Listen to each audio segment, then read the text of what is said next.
I'm going to begin just by asking about just elephants. They're my favourite animal, and I've been lucky enough to see them before in the wild. How amazing was it to be spending that much time in the company of such an incredible species? You go. We just love elephants.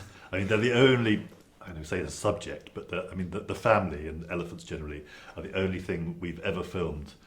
And then even at the end of 4 years, think we'd love to go back and film them again. There's just so much to them. And it's not just they're empathetic, they're intelligent, and they're so like us in many, many ways. And it's just, but every now and again you see something with elephants that you just can't explain. And you think, crikey, there's a mystery to elephants that we're only just beginning to scratch the surface of. I was wondering too about how you went about casting your family, because I guess I was just wondering if you had to go and sort of visit a few different elephants to sort of find the right ones that you thought would be perfect to follow the journey of. It took us a year and a half to cast our star, Athena. We really searched for the right family. And one day we went back to camp, and the camp cook said to us, just have a look behind the kitchen, sort of its little shack thing. Have a look. And there was this elephant standing there, and when she turned her head, she just revealed these two beautiful, even tusks. And then her family size, she had young in the family. It wasn't a huge family, so it was sort of a contained number. And we started following her. And it had taken a year and a half to find her. And we tried all sorts of other families in the meantime. We'd gone out. Every day we'd go out. We'd travel for hours and hours, and we'd look through binoculars and think, well, what about her? And no, not quite. Maybe she's got too much attitude, or she's a bit skitsy. So we would literally just go through them, and we were beginning to lose hope. But, So did you name them all, or did they have names already you'd have from locals? We didn't name Athena. No. A scientist had named Athena. And we thought at one stage we might change her name for the film, but actually she is Athena, and she became Athena, and then you can't really change it. But the other characters we did name, and we named Wewe and Mimi, because in Kiswahili, Wewe na Mimi means you and me. And we just liked the feel of that, and we liked that as a sort of, it's very important to us that the film is seen and appreciated in Kenya. So it seemed like a really nice sort of way of crossing the cultures. And I'm assuming it didn't take a year and a half to cast the narrator for this. Well, I hope it didn't. But Chiwetel is brilliant. He's got this incredible voice. It's so theatrical. You must have been so thrilled when he came on board as well to take part in this project. We were totally thrilled when Chiwetel came on board.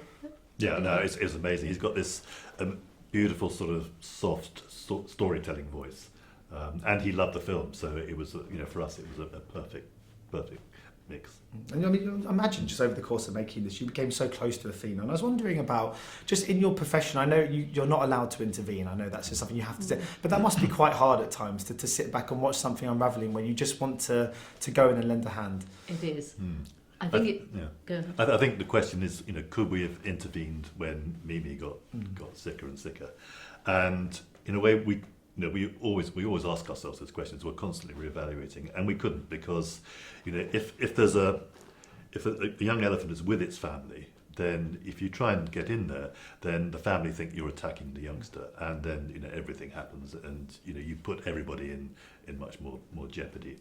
But there were occasions when we'd find young elephant that had been abandoned by their families, or they'd lost them to poachers or something, and in every instance then we would call in the vets and the Wildlife Trust, and they would take those small elephants and take them back to an orphanage, and they're still alive, and they'll be rehabilitated one day. Yeah, because I was going to say, have you kept in touch? That sounds a weird way to put it, but because obviously you spent all this time with Athena. Have you been back to try and find her, to try and visit her? We looked when we lost track of Athena. We looked for the next year or more. Really looked from the air, on the ground, putting up notices, spreading the word. But Tsavo East is a huge area, and although we knew to a large extent her movements, we couldn't find her, and we haven't found her since, so we don't know where she is. But that is, we intend to keep looking. I mean, we would love to go back and find her. If she's still there, that'd be amazing. Because I mean, the film is about many things, and family is a big part of it. But it's also about kind of, I think, strength, and I think a strength also only a mother sort of seems to have. Just how do you think this is a very relevant time for this film to be released? Because in many ways, this film is about, it's quite an empowering film about the kind of matriarchy, isn't it, as well, and about what women can bring to a family. I'm so pleased you said that because for me, the film, it's a female story, and it's about female leadership, it's about community, family, it's about caring, it's about many of the things that we rely on as human beings, that are part of our fabric of being human, and they are of being an elephant. And I think that similarity is what draws you in. So it's almost as if we share the same emotions. So yes, that whole female angle.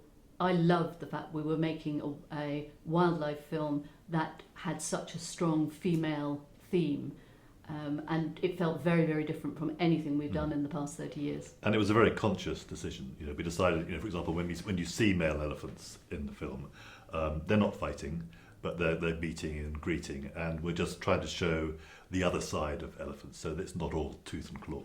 Did you see any fighting?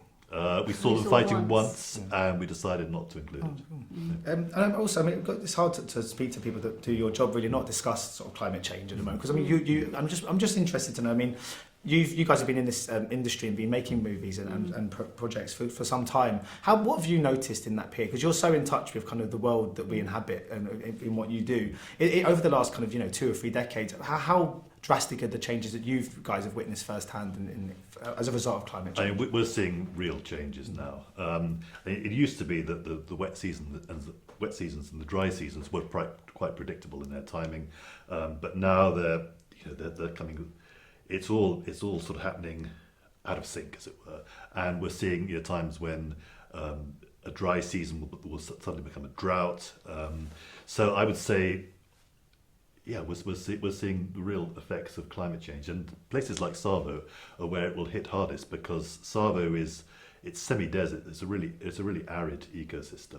So if you don't get rains one year and you don't get them the next year, then it's catastrophic for the wildlife and the people living around the park. But also what we're seeing is that when you get these more intense period of either wet or dry, especially in the dry season, you're pushing human and wildlife closer and closer together, because everybody's competing for the same, everyone wants to eat and everybody needs the land. And so it's becoming a more stressful situation. And I think that's where a lot of the conflict comes from, is that as the climate pushes us all to extremes, there is, whether it's human and human conflict or elephant and human conflict, it is on the increase. I mean, I was wondering, what's your setup? So you guys are based out in East Africa. So when was that decision to move over there? And how much do you think that informs your projects as well, when you have a closeness to the places that you're sort of focusing on in your films? We started making films underwater in the Fal Estuary in Cornwall, and then we were invited to go and work in Africa, and we thought we'd never done a shot above the water. So at first we thought, well, we don't really want to do that. We went there and we've never left. And I think we just became so absorbed in the landscape, the animals, and the more you see, the more you learn, the more you want to know, and we've never left. Do you miss anything about home? I think we feel like home is both places. Yeah. So what's next? That's my final question. Just wondering if you guys, because I know obviously these projects, usually when you interview an actor, they can have 4 or 5 things on the go, but with what you do, it can take 10 years at a time. Yeah, and we tend to move from one to another. So, yeah. I mean, elephants are the only subject, though, that we've filmed where we think, gosh, we've only just scratched the surface. Yeah. There's something about elephants, and most of the time they'll do things which you expect, and you marvel at, and you can read. But then once in a while they'll do something which is so totally unexpected, and you think, crikey, what's going on there? So there is, even after filming them and living alongside them for 4 years, there's still, I mean, what we realise more than anything else is there's still a mystery to them, which we would love to be part of uncovering.